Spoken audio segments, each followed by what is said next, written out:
Hope you guys are doing well. Today's story is actually one that I wrote and illustrated, so I hope you enjoy. It's called Amazing Jake and the Magic Homework Wand. And while you guys are at home, there's an important message hidden inside here. So listen to the story, then we can see if you guess what it is. We'll talk about it at the end of the book. Okay. It had seemed like a great idea at the time, a plan that seemed just too perfect.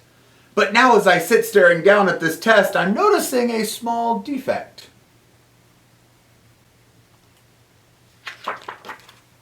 You may be confused how this situation could have possibly happened to me. The source of my current predicament was a magical birthday party. My parents had paid for a wizard with tricks to come out and put on a show. I and my friends sat amazed and in awe. How he did these things we'll never know. He read people's minds and predicted their cards. He put a sword through a kid's neck and then removed it without leaving a mark. I watched the kid's mom go and check. His coloring book even colored itself with only the wave of his hand. And what do you know? It uncolored itself. How he did it, I just can't understand.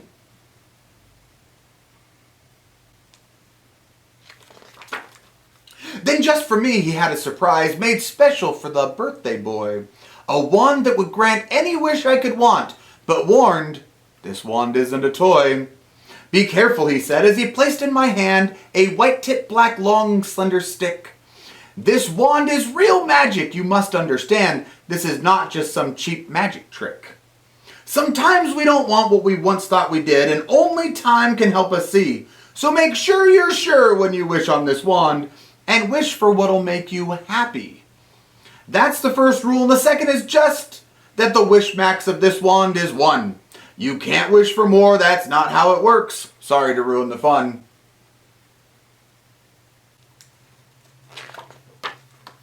I thought long and hard for what I would want. There were so many choices to choose, and once I decided on one choice to make, all the other options I would lose. I waited and stalled, postponing my choice until Monday right after school. Then in frustration, I wasted my wish, forgetting the wizard's first rule. I wanted to play, but my mom said no! My homework must be finished first. This made me so mad because playing is fun and homework is really the worst. So I went to my room and grabbed my new wand. I knew how I could go have fun. I wished that I could, with a wave of my wand, make all of my homework be done. Then right down the stairs to my pack-pack I went, and inside I looked with great glee, for my wish had come true with only a wave. The wand did my homework for me. I ran to my mom and she took a look, amazed it was already done, then gave me a nod when she'd looked over it and said I could go have some fun.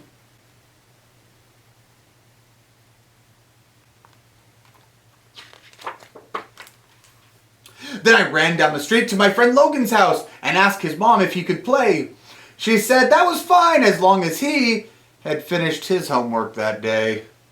Of course he had not. No one's finished that fast, so I went to see my friend Chelsea, then Ronan, then David, then Olivia, and last but not least was Courtney. I got the same answer from all of their moms. No playing until homework's done. My homework wand only works for my own, so I tried without friends to have fun.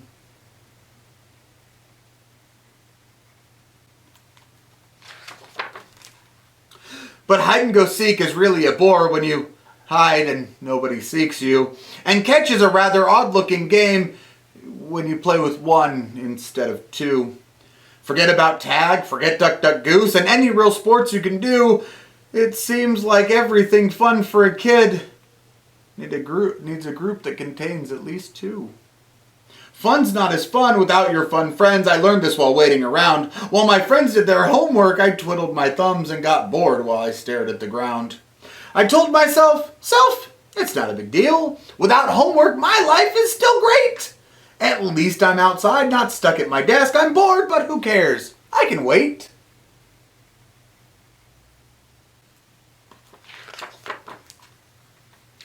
Soon all of my friends were ready to play. Their homework was finally finished.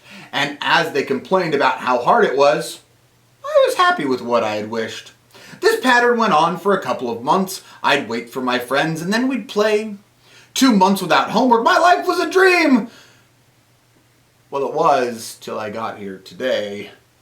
I'm here at my desk, my teacher's up front, then all of a sudden I hear that today there's a test to see what we have learned. And my problem became very clear. I hadn't learned much. I'd spent all of my time using magic instead of my head. All of a sudden I now understood the words the wizard had said.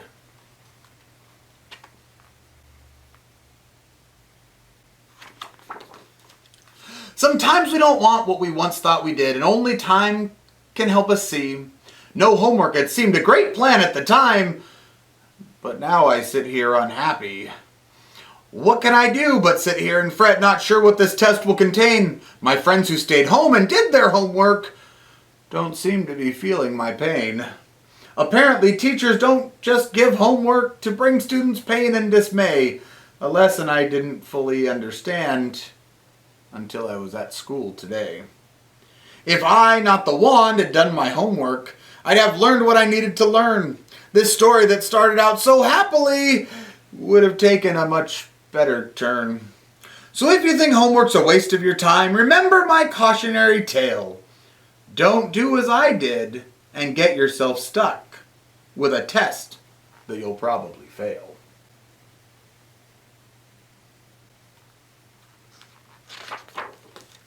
Homework's not fun when you'd rather be out enjoying time with all your friends, but doing it will make you much happier when your very own homework tale ends. The end. Now, for my friends who are now just doing homework remotely away from school and that's all your schoolwork, make sure that you're taking the time to do it. Because there are things that you need to learn now that are going to be important in the future. Okay? And if you don't know those things, then you don't have that foundation to build on. Okay, guys. Hey, I miss you guys. Love you guys. I will see you next time with another book.